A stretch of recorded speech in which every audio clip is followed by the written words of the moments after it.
Hello and welcome to my YouTube channel law passion.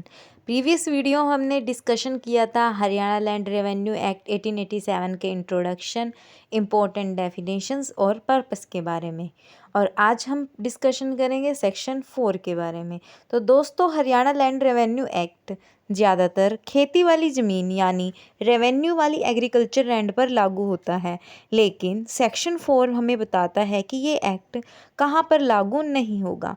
तो section 4 हमारा deal करता है पर्टिकुलर लैंड्स के बारे में जिन पर ये हमारा हरियाणा एक्ट 1887 है जो लैंड रेवेन्यू का, ये अप्लाई नहीं होगा। ये जो हमारे सामने सेक्शन 4 है ये हमारा बेयर एक्ट की लैंग्वेज में है। हम इसको टुकड़ों में बांटकर रीड करेंगे as it is bare language में रीड करने से। जो हमारा इसमें सेक्शन 4 का सब सेक्शन 1 है वो डील करता है कौन सी लैंड्स हैं जहाँ पर ये सेक्शन हमारा मतलब ये हमारा एक्ट अप्लाई नहीं होगा। सेक्शन 2 है जो इसका सब सेक्शन 2 है वो रेवेन्यू ऑफिसर की पावर्स को डिफाइन करता है। और नेक्स्ट है हमारी इसकी एक्सप्लेनेशन। तो अब हम इसको डिस्कशन करते हैं।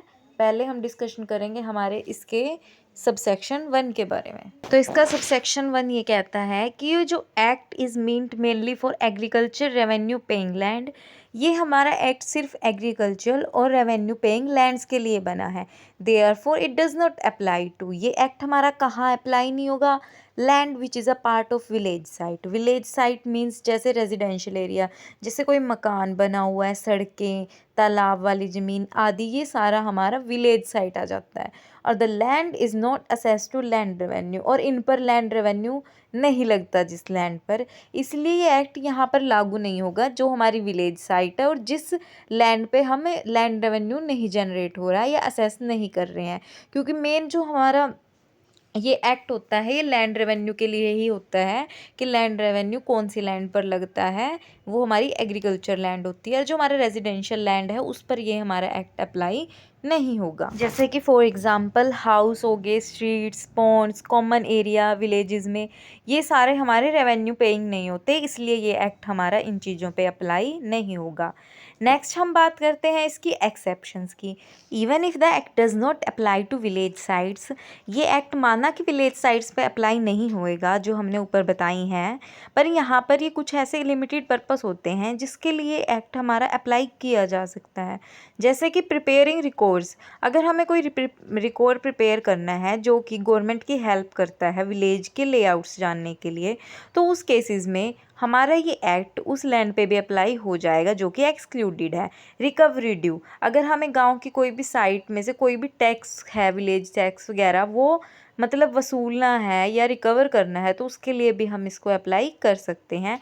Administrating village assessees small local tax collected for village needs, यह रिकॉर्ड मेंटेन करने में, रिकवरिंग ड्यू करने में और एडमिनिस्ट्रेट करने में विलेज टैक्स को भी हमारी उस केस में हम इसे अप्लाई कर सकते हैं उस पर्टिकुलर लैंड पे जिस पे ये एक्सक्लूडेड है।